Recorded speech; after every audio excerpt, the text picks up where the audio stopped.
So hi guys, here I am in my own Hyundai Tucson. Zoom out a bit so everybody can see. I have actually replaced my original instrument cluster with a digital one that I buy from Taobao. There isn't a lot of information about this thing other than some minor detail posted by the China seller. So I will attempt to give a bit of a walkthrough or what this thing is and how it looks like and what it can do. All right, so let's say if I open the door, right, you can see that it actually shows a little Tucson, a bit different from the original one. Okay, if I close up the door, okay, and I start the engine. Right, so it's quite obvious that there is a rectangular piece that is actually the digital display. The rest is actually static.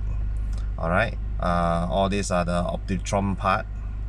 Alright, let's say you are driving and outside is not so bright, right? Actually the black blends in pretty well. Okay, alright, so everything is working. Alright, of course there is a need to use some computer to program the code for the dash, for the instrument cluster to match up with the trim of the car. It means there's some feature that is not available in our Singapore, which is lane departure, tire pressure monitoring, and also 4WD, you know. So there's a need to buy, I won't say buy, go to a workshop that has a X431 scanner that is able to program the code in. Okay, fuel economy looks scary, but that's because I just top up the fuel. So the fuel gauge is over here, as you can see, is full now. Then this is of course the car temperature. This is at the halfway mark, which is the usual. All right, because I already warm up the car. RPM is working.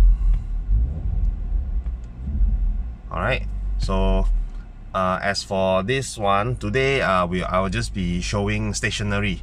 All right, I will not be driving. I want to drive around, so you won't see the speed move. Okay, so I think this is something that we toggle the drive mode, right? This is something that was actually shown on the China website. This graphic will change. All right, so this is the eco mode and this is sports mode. All right, then actually the details are not bad. Okay, then you go back here. All right, so steering wheel, everything is working to interact with the menu. So if I toggle this, right, we can actually see the temperature of the transmission. All right, this is the digital speedometer in numbers, and this is the drive info. All right, then of course this is the accumulator info. All right, so this thing originally come in Chinese, but it can be changed to English in the menu. All right, I'm not sure whether pedal shift will work here. Let me try it out. Okay, and this is I putting to drive neutral. All right, it will indicate. Okay, let me see if I can toggle. No, I can't unless I actually drive. Maybe that one, if I can, I'll do a driving video to show that this thing in action.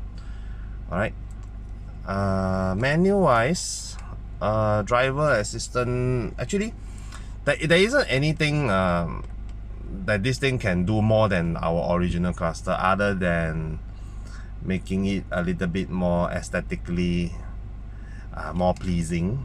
All right, but it depends. Some people don't like, I don't know, maybe people prefer analog dials. All right, okay, hazard light. Okay, one thing is after you install this, right, a lot of sound actually changes. For example, if we put hazard light, I don't know whether it sound different inside this video, but it definitely sound different when I'm inside the car. All right, whether it's a signal or whatever. Let's say if I turn on the lights, it actually shows me where am I now. Okay, all right, this is auto. All right, this is off. Okay, if it's off, the display goes brighter. All right, of course let's say if I put back to the original one. Okay, wiper doesn't do anything. Oh, it actually does. Okay, it show where you are. How is it like? Let me see. If I turn on the rear wiper, it also will show me what is the speed now.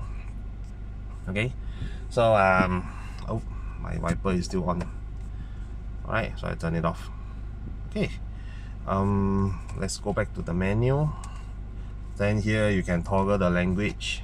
All right, of course, I will prefer English compared to Korean and Chinese. Other feature, fuel economy, all this temperature unit.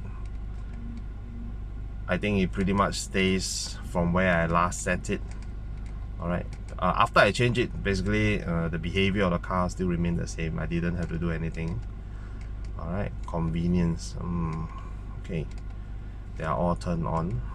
Alright, door, I don't know, auto lock, power tailgate. I turn off smart tailgate. Okay, so let's say if I use my smart tailgate, right? Alright, you can see that it actually shows you which door is open. Let's say I open my driver's side door. There's a little bit of an animation. If I close it, I think you can hear it's closed. Alright, yeah, so that's all. I think there's a whole bunch of indicators supposed to come up here. Let's say like battery low, engine fail light. I think they all appear here. Of course, it's not shown here now, but I have seen it before. That is when the code is wrong until I get it programmed. Alright, so I get it programmed at eRev. Apparently they're the device that can do it. I don't know what other device can, but because that's recommended by the China seller. Alright, this unit is about 350 from Taobao. Shipping, I'm not sure because I got it from AliExpress, 560 including shipment. So if you buy from AliExpress, you get the international treatment. Then if you're in China, you have to do everything in Chinese. I think that's the basic difference. All right. Oh yeah. So we also have this little park mode here, right? So if I turn on park mode, right? If I put to reverse, right? Wait, reverse is this one. You can see that the sensor is also working. So all round sensors will have this indicator. Okay, let's say if I turn on park mode, if I turn on auto hold, so there you can see that they have this this is electronic parking brake. Let me turn it off. Then it's gone. Then I'm going to put on this this thing called auto hold. You can see that auto hold actually comes on. Alright, turn it back off. Okay, that's off. Alright, so I think that's all I have at the moment for stationary when the vehicle is in stationary. So if anybody is interested, right? Okay, so how do I put this thing in? Alright, you want to put this thing in, right? This piece on top has to come out. Alright, so there's a number of clips over along here. Alright, so you need to poke some plastic clip how I put it, those panel remover in, just to disconnect it, and this piece has to pull out. Alright, it come out this way. Of course, if you have something like mine, a big panel blocking, right, then you have to remove this first. Okay, and all this whole piece, all running all the way until here, this piece needs to pull out. Alright, the person that does it for me, I pay money for it. Alright, it's about $80. Alright, to open up this thing and to unscrew the digital display. Alright, so there's a whole bunch of screws below and two mounting on the top over here. Alright, up in here. The top two screw, right, the mounting is not aligned. Okay, so when this thing goes in, it's only screwed at the bottom. Alright, so the top two screws is actually here. It's outside. But when this panel goes back in, right, when this panel goes back in, it actually securely fit the digital display. So far I've been driving for a whole day. There's no sound, there's no rattling, everything seems to be fitted nicely.